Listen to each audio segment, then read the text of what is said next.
I shall now say a few words of our present miseries. A few of us have survived them, but this is not due to anything we have done ourselves, but to the mercy of the Lord. Savage tribes in countless numbers have overrun all parts of Gaul.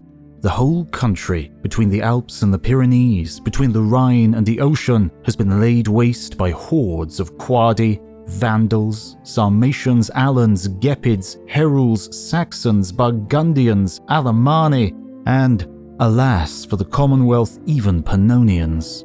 The once noble city of Mogontiacum has been captured and destroyed. In its church, many thousands have been massacred. The powerful city of Rem, the Ambiani, the Altrabate, Spires and Strasbourg have fallen to Germany, while the provinces of Aquitaine are, with the exception of a few cities, one universal scene of desolation. And those which the sword spares without, famine ravages within.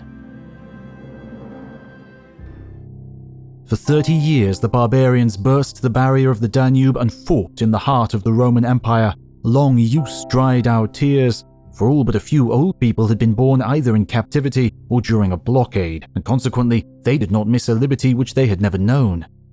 Yet who will hereafter credit the fact, or what histories will seriously discuss it, that Rome has to fight within her own borders not for glory, but for bare life, and that she does not even fight but buys the right to exist by giving gold and sacrificing all her substance? Even Hannibal, who swept like a devastating storm from Spain into Italy, although he came within sight of the city, did not dare to lay siege to it. Even Pyrrhus was so completely bound by the spell of the Roman name that, destroying everything that came in his way, he yet withdrew from its vicinity, and, victor though he was, did not presume to gaze upon what he had learned to be a city of kings. But now, even if complete success attends our arms, we can wrest nothing from our vanquished foes but what we have already lost to them. The poet Lucan describes the power of the city in a glowing passage, saying, "If Rome be weak, where shall we look for strength?" We may vary his words and say, "If Rome be lost, where shall we look for help?"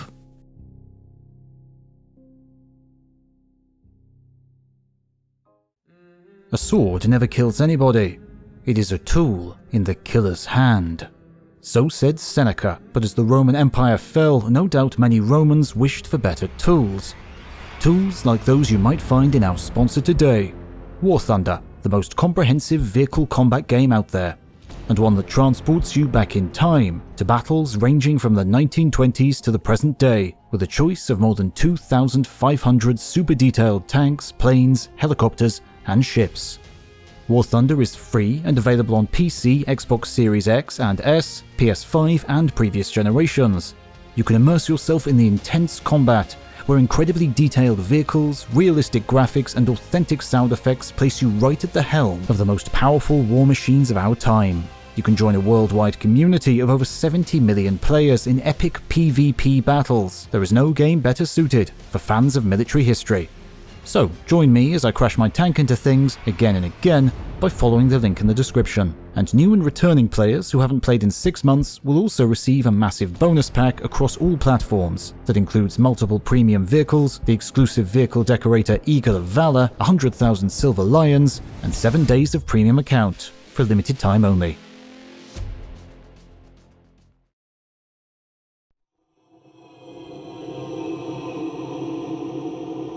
Now Hulagu Khan commanded all those subject to him to go against the Tachik capital, Baghdad, which was the seat of the Tachik dominion. The king who sat in Baghdad was not called Sultan or Melik as the Turkish, Iranian or Kurdish autocrats customarily are, but Caliph, that is, a descendant of Mahmet. The great Hulagu went against the Caliph with a countless multitude, composed of all the peoples subject to him. This was done in the autumn and winter seasons because of the severe heat of that country in the summer. Prior to his departure, he ordered Baiju and the troops with him to go into the land of the Sultan of Rum, to go and surround the great Tigris River on which the city of Baghdad was built, so that no one could flee by boat from the city.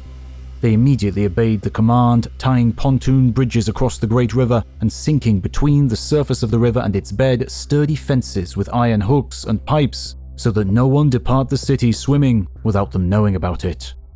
Now Caliph Mustasar, who resided in the city, proudly and presumptuously sent many troops against those guarding the river. The Caliph's men were under the command of a chief named Davat-Dar, Ostican of his house. Davat-Dar went and at first triumphed, killing some 3,000 Tartars. When evening fell, he sat eating and drinking without a care, and he sent messages to Caliph Mustasar saying, "I defeated all of them, and tomorrow I will do away with the few survivors."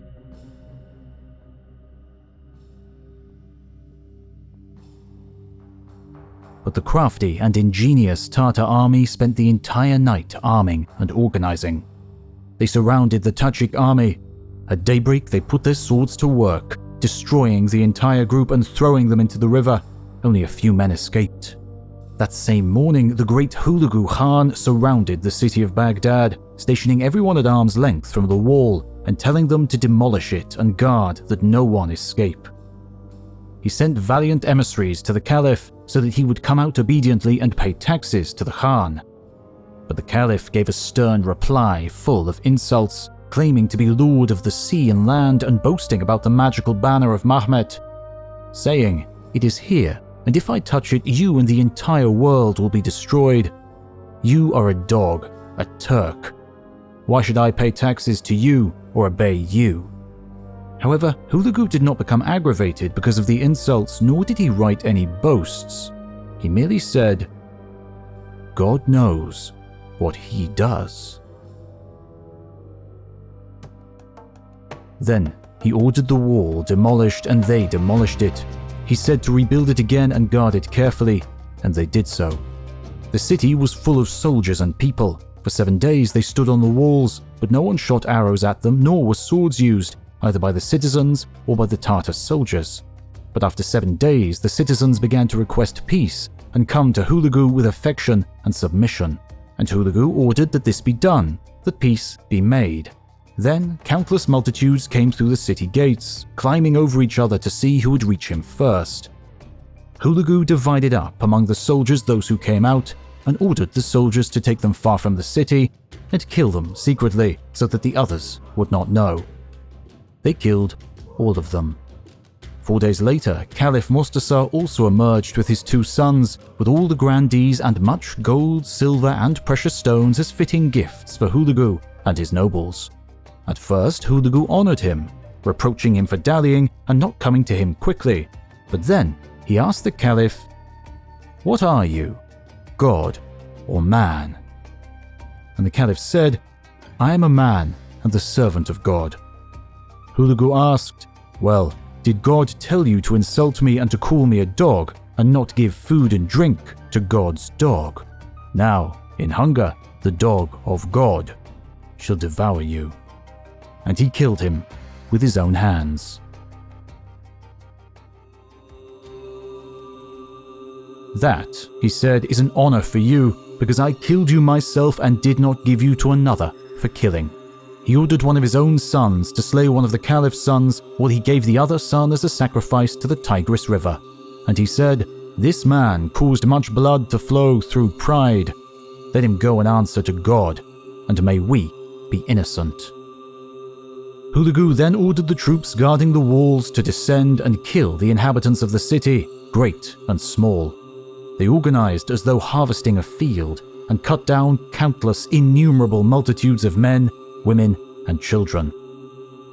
For 40 days, they did not stop. Then they grew weary and stopped killing. Their hands grew tired. They took the others for sale. They destroyed mercilessly.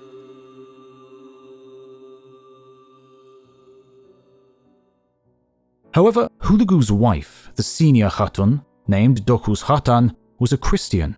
She spared the Christians of Baghdad, Nestorians and other denominations, and beseeched her husband not to kill them. And so he spared them, with their goods and property.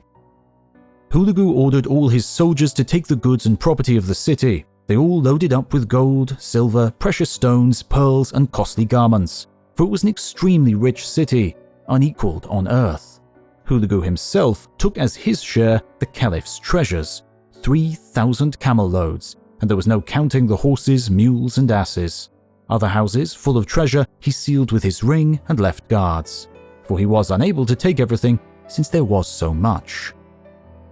515 years had elapsed since the city was built, and it had taken everything into its kingdom like an insatiable bloodsucker, swallowing up the entire world. It was destroyed in 1258, paying the blood price for the blood it had caused to flow and for the evil it had wrought. Baghdad was taken on the first day of Lent.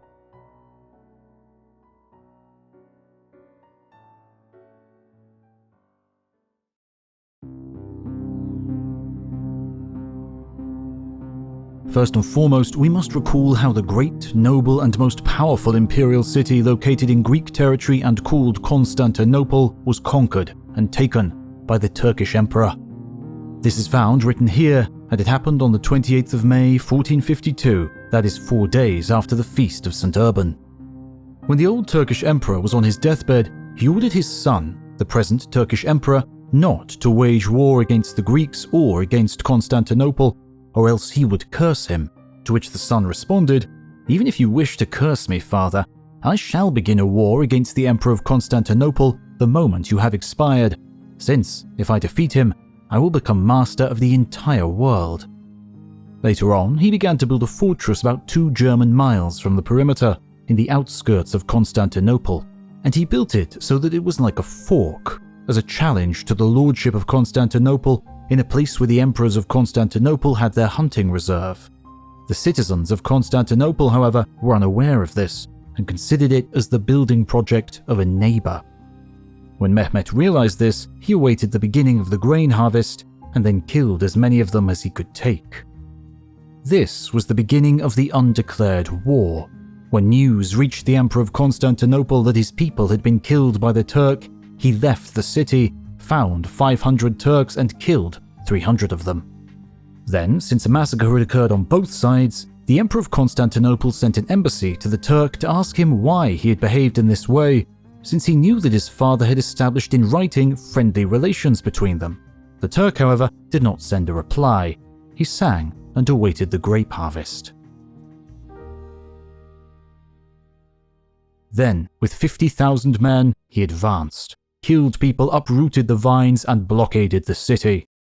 He entrusted the blockade and the 50,000 men to his feudatory. The Turkish emperor encamped in front of the gate called St. Romanus, before which he placed his cannons. The projectile of the first cannon had a circumference of 12 spans, and those of the other cannons a circumference not much smaller. He deployed them at a distance from the gate.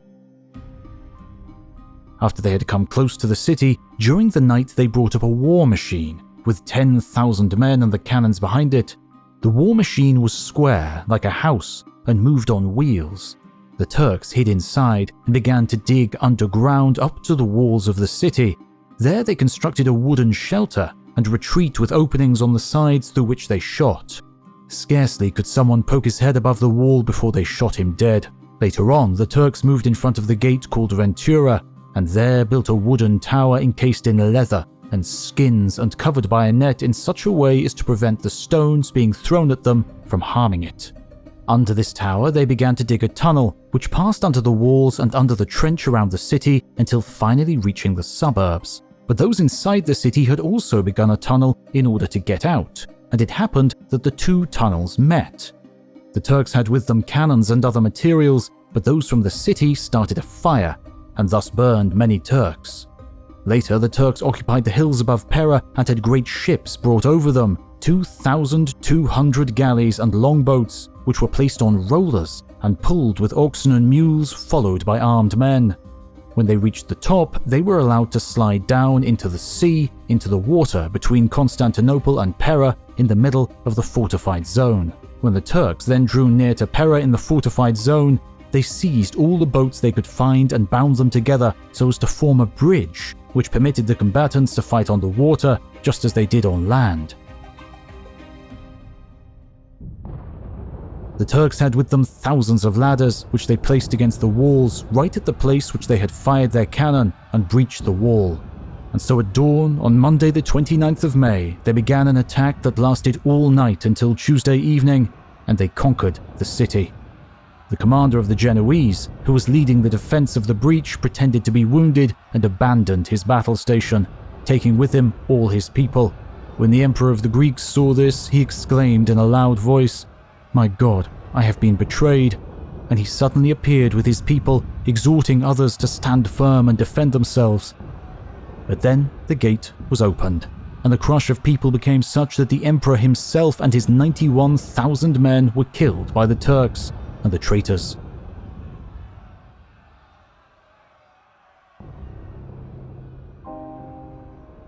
Afterwards, the Turks ran to the Hagia Sophia, and all those whom they had imprisoned there, they killed in the first heat of rage. Those whom they found later, they bound with a cord around their neck, and their hands were tied behind their backs, and they led them out of the city. When the Turks learned that the emperor had been killed in Constantinople, they captured the Grand Duke who was governing in the emperor's stead, and had the Grand Duke's son beheaded, and then the Grand Duke himself. Then they seized one of the Grand Duke's daughters, who was quite beautiful. Then the most brutish of the Turks seized the finest noblewomen, virgins, and nuns of the city. They then destroyed all the sacred objects and the bodies of the saints and burnt everything they found, save for the cross, the nail, and the clothing of Christ. No one knows where those relics ended up. No one's found them. They also wanted to desecrate the image of the Virgin of St. Luke by stabbing 600 people in front of it, one after another, like madmen. Then they took prisoner all those who fell into their hands, tied them with a rope around their neck, and calculated the value of each one. Women had to redeem themselves with their own bodies, men by fornicating with their hands or some other means. Whoever was able to pay the assessed amount could remain in his faith, and whoever refused had to die. The Turk who had become governor of Constantinople, named Suleiman in German, occupied the temple of Hagia Sophia to practice his faith there. For 3 days the Turks sacked and pillaged the city, and each kept whatever he found, people and goods, and did with them whatever he wished. With Mehmet, there was a prince who had said that he would not succeed in conquering the city. To him, the emperor of the Turks had said, "If I conquer it, what should I do with you?" And the other replied, "You can cut off my head." And so he did. As for Constantinople, it is so big that it is not possible to travel the circumference of its walls in a whole day, even riding on horseback. It had many soldiers at its disposal, without counting women and children. Indeed, it had a double wall, towards the land and one towards the sea. The ring-shaped walls had 1,100 gates, and enclosed 100 churches.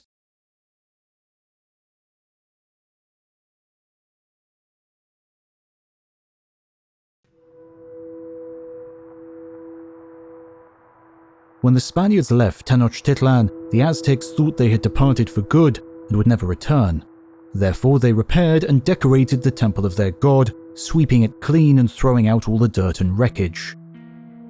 Then the 8th month arrived, and the Aztecs celebrated it as always.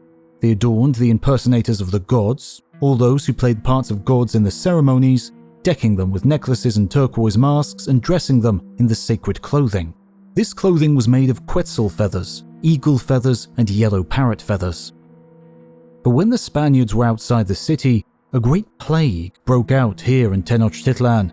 It began to spread during the 13th month and lasted for 70 days, striking everywhere in the city and killing a vast number of our people.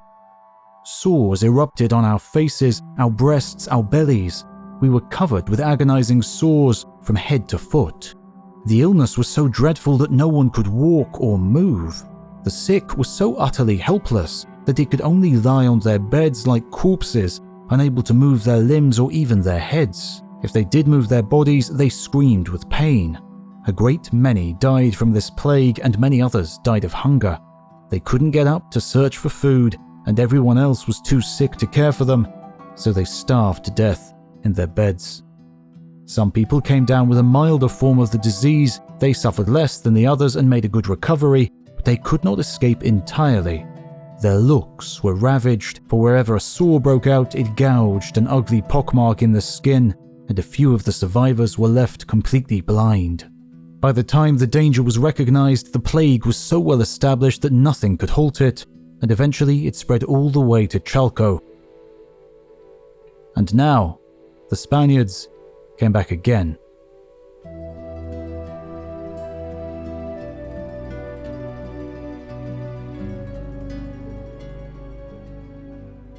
The first battle began outside Tlatelolco, either at the ash pits or at the place called the Point of the Alders. Our warriors put the enemy to flight, and not a single Aztec was killed. The Spaniards tried a second advance, but our warriors attacked their boats, loosing such a storm of arrows that the Spaniards were forced to retreat. Cortes, however, moved his headquarters to just outside the city. Heavy fighting ensued, but the Aztecs could not dislodge him. The Spaniards now decided to attack Tenochtitlan and destroy its people. The cannons were mounted in the ships, the sails were raised, and the fleet moved out onto the lake. The flagship led the way, flying a great linen standard with Cortes's coat of arms. The soldiers beat their drums and blew their trumpets. They played their flutes and whistles. When the ships approached, the people were terrified at the sight. They gathered their children into canoes and fled helter-skelter across the lake, moaning with fear and paddling as swiftly as they could. They left all their possessions behind them and abandoned their little farms without looking back. Our enemies seized all our possessions. They gathered up everything they could find and loaded it into the ships in great bundles. They stole our cloaks and blankets, our battle dress, our tabors and drums, and carried them all away.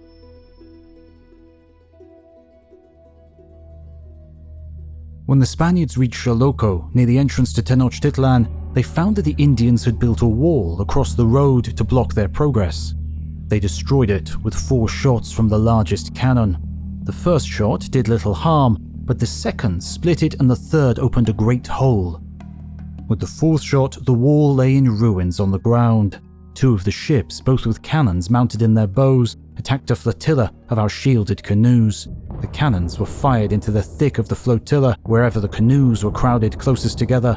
Many of our warriors were killed outright, others drowned because they were too crippled by their wounds to swim away. The water was red with the blood of the dead and the dying. Those who were hit by the steel arrows were also doomed. They died instantly and sank to the bottom of the lake.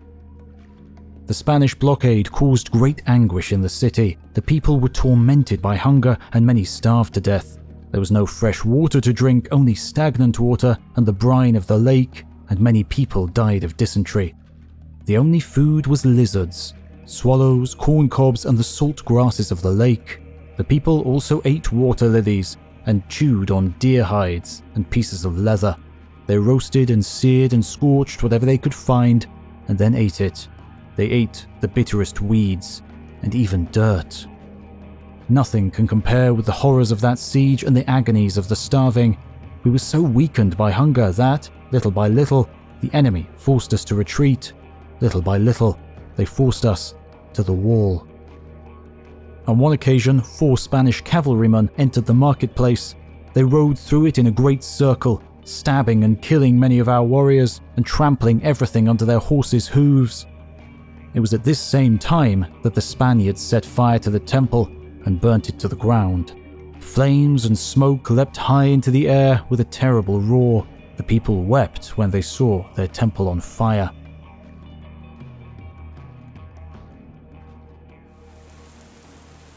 At nightfall, it began to rain, but it was more like a heavy dew than a rain. Suddenly, the omen appeared, blazing like a great bonfire in the sky. It wheeled in enormous spirals like a whirlwind and gave off a shower of sparks and red-hot coals, some great and some little. It also made loud noises, rumbling and hissing like a metal tube placed over a fire. It circled the wall nearest the lake house and then hovered for a while above Coyonacasco. From there it moved out into the middle of the lake, where it suddenly disappeared. No one cried out when this omen came into view. The people knew what it meant, and they watched it in silence. Nothing whatever occurred on the following day. Our warriors and the Spanish soldiers merely waited in their positions. Cortes kept a constant watch. His officers stood around him, talking amongst themselves. The Aztec leaders gathered to discuss what they should do. The nobles tried to determine how much tribute they would have to pay and how best to surrender to the strangers. Then the nobles put Cuauhtémoc into a war canoe with only 3 men to accompany him. When the people saw their chief departing, they wept and cried out, "Our youngest prince is leaving us. He's going to surrender to the Spaniards. He's going to surrender to the gods." The Spaniards came out to meet him. They took him by the hand, led him up to the rooftop, and brought him into the presence of Cortés. The captain stared at him for a moment, and then patted him on the head. Then he gestured towards a chair, and the 2 leaders sat down side by side. The Spaniards began to shoot off their cannons, but they were not trying to hit anyone. They merely loaded and fired, and the cannonballs flew over the Indians' heads. Cortés called the chiefs together and asked them, "Where is the gold you were hiding in the city?" The Aztecs then unloaded it from the canoes. They heaped it in front of the captain, and the Spaniards came forward to take possession of it. Cortés then said, "Is this all the gold in the city? You must bring me all of it."